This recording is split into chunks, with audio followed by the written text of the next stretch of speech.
Social media पर video बनाने की वजह से भाई ने ही तोड़ दिए बहन के हाथ और दोनों पैर।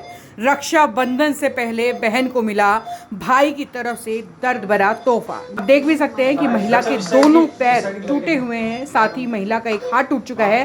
कुल मिलाकर के 8 हड्डियां इस महिला की टूट चुकी हैं और पूरी तरह से ये वीडियोस में चोटिल नजर आ रही है।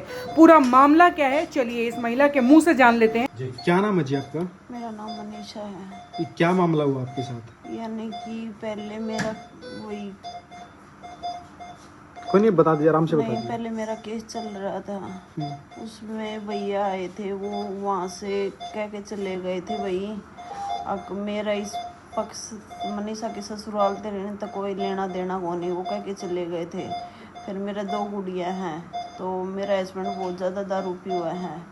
उसके साथ सुरेश, सरपंच, धर्मेंद्र, ये सब सारे मिले हुए थे। फिर उन्होंने यानी कि मेरे को कई बार पत्थर भगा के मारे, बहुत कुछ मारने की कोशिश करी थी। फिर मैंने सोशल मीडिया पे अपनी सारी वीडियो डालती रही मैं, ये क्या क्या हरकत करते हैं, मतलब जो आपके साथ मारपीट करते थे वो वाली वीडियो आप डालते थे? हाँ ठीक हाँ, है। वो बाठा वगैरह मारना, गुंडा बोलना। फिर उसके बाद फिर कल शाम को भाई आए थे। आपके भाई? हाँ, मेरे खुद के भाई। ठीक है।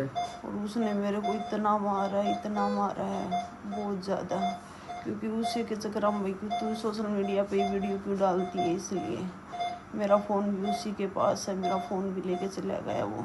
कौन से गांव की ये घटना या हिसार शहर क्या कोई गांव है? गांव सिदनुआ है। ठीक है। जहाँ भी ये घटना हुई? हाँ, सिदनुआ में घटना हुई थी। किस टाइम की बात है ये?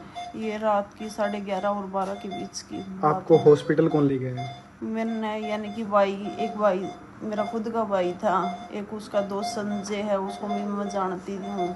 उसने भी मेरे बहुत मारी है। 2 उसके यार दोस्त थे, उनको मैं नहीं जानती। उन्होंने भी मेरे को, चारों ने बहुत ज़्यादा मारी। 2 आपके सगे भाई और 2 उनके दो आपके भाइयों के दोस्त थे? एक तो सगाई भाई है और एक परिवार में है जिसको मैं ठीक है। जानती 2 हूँ। उनके यार दोस्त हैं? हाँ, 2 उनके यार दोस्त हैं जिनको मैं जानती नहीं थी।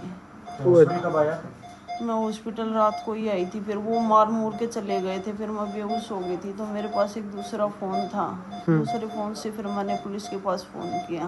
फिर वो पुलिस आई और एम्बुलेंस लेके फिर मेरे को यहाँ पे लेके आई। वहीं गांव में आई थी? हाँ, गांव में ही आई थी। वहाँ क्या बातचीत हुई थी पुलिस के साथ में? पुलिस के पास में तो मैंने यही कहा था कि भाई मेरी FIR काट दो, क्योंकि मैं बोलने की हालत में थी भी नहीं। फिर मैंने यही बोला था कि भाई मेरी FIR काट दो। आपके ऊपर हमला किस चीज़ से किया गया? वो डंडा था और लोहा का कुछ रोड रॉड वगैरह थी। कहाँ कहाँ चोटें लगी हैं? हर जगह लगे हैं। ऐसा कोई डॉक्टरों ने क्या कुछ बताया है? डॉक्टरों ने तो यानी कि वो ऑपरेशन के लिए बोला है। 8 हड्डियाँ टूटी हुई है। अच्छा, हाथ और पैरों की 8 हड्डियाँ टूटी हुई हाँ, है 8 आपकी? हड्डियाँ टूटी हुई है। ठीक है। आपके हस्बैंड नहीं थे उस टाइम वहाँ? नहीं, मेरे हस्बैंड तो पहले ही दारू पीते हैं। वो तो उनके सुरेश, सरपंच के और धर्मेंद्र है और इनके पक्ष में बोलता है। वो तो पहले से ही घर पे नहीं आता था, कोई जिम्मेदारी, कुछ खाना पीना सब कुछ अलग ही कर रही थी मैं। मारपीट आपके साथ कब से चल रही है? मारपीट तो यानी कि एक बार वो पहले भी मार के गए थे। वो मार के मेरे को इसार लेके गए थे। उस टाइम में मेरे पास कोई फ़ोन कौन था, कोई यानी कि मैं कुछ कर नहीं पाई थी। फिर उसके बाद मैंने ज़बरदस्ती वो सांसरा छोड़ के चले गए थे।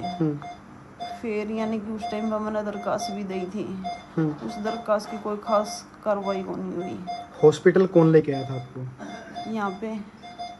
यहाँ पे वो मेरा एक जेठ है सोमवीर, वो लेके आया था। तो अभी है वो यहाँ पे? नहीं, अभी नहीं है। फिर वो मामा जी आए थे मेरे, तो वो मामा जी बोले या तो यानी कि मेरे को धमकी दे के गए हैं कि तू दरखास्त देगी तो विकास तना बाणा लिगड़ दी मारेगा। वो खुद धमकी किसने दी? वो मामा कह के गए हैं। आपके मामा या उसके मामा? मेरे खुद के मामा। यहीं पे? हाँ, सवेरे आए थे हॉस्पिटल। ठीक है। पूरा परिवार ही दुश्मन बना हुआ है। चाहते क्या हो अभी आप? मैं भाई के खिलाफ दरखास्त देना चाहती हूँ और इसके ऊपर सख्त से कार्रवाई करवाना चाहती हूँ। मेरे को इंसाफ चाहिए। हॉस्पिटल का खर्चा कौन उठा रहा है? अभी तो कोई नहीं उठा रहा है, क्योंकि मेरा कुछ हुआ ही नहीं अभी तक। ऑपरेशन के भी मेरे पास पैसे नहीं है। तो मैं यही कहना चाहूँ भाई, उसने गिरफ्तार करें और मेरा सारा खर्चा उसी के पास ले और मेरा आगे का इलाज शुरू करवाएं। फिलहाल जिस हॉस्पिटल में आप हैं उनकी भूमिका क्या कुछ है, किस तरीके से ट्रीटमेंट आपका चल रहा है? वो तो अच्छा चल रहा है, यानी कि पूरी मदद कर रहे हैं उनकी तरफ से, तो कोई दिक्कत नहीं है। सही बच्चे है। कितने हैं आपके? मेरे पास 2 गुड़ियाँ हैं। कितने साल हो गए आपकी शादी को? मेरी शादी को 2014 में शादी थी। हस्बैंड क्या करते हैं आपके? वो दारू पीते हैं, पहले गाड़ी चलाया करते, फिर दारू पीने लगे, फिर यानी कि किसी का थर्ड पर्सन का नाम लेके बदनामी वगैरह ये सब करते हैं। ठीक है। हर रोज़ किसी का नाम लेते हैं। तो मेरे को यानी कि सख्त से सख्त कार्रवाई होनी चाहिए उनके खिलाफ। ठीक है जी। पुलिस प्रशासन से यही एक विनती है, उनको जल्दी से जल्दी पकड़ा जाए और मेरी मदद की जाए। ठीक है। ये जो मामला आपके पास आया, कब आया और क्या कुछ मामला है? ये जो मनीषा पेशेंट है ये हमारे पास रात को 3 बजे आए थे, तो इनको हमने एडमिट किया, एक्सरेज कराए और सारे एक्सरेज देखने के बाद हमें पता चला टोटल इनकी 8 हड्डियाँ फ्रैक्चर्ड हैं, जिनमें से 3 मेजर हैं और 5 माइनर हड्डियाँ, ये हड्डियाँ कहाँ की है सर? दोनों हाथों की और एक पैर की। क्या इसके अलावा भी कोई गंभीर चोटें देखने को मिली है? देखिए, अंदरूनी पेट के लिए हमने अल्ट्रासाउंड वगैरह करवा के देख लिया है, अंदरूनी कोई चोट नहीं है, लेकिन ये जो चोटें ये भी गंभीर ही है और इनके लिए हमें ऑपरेट करना ही पड़ेगा। कोई साथ में है सर इनके? जिस सुबह एक आदमी था उनको मैंने समझाया, उसके बाद मैंने फिर वापस देखने गया, मेरे को फिर से कोई नहीं मिला और मैंने इनको बोला कि आप फ़ोन वगैरह करके किसी को बुलाएं, तो अभी तक तो कोई आया नहीं है, बस बोल रहे हैं आ रहे हैं टरका रहे हैं वापस। हालत कैसी है?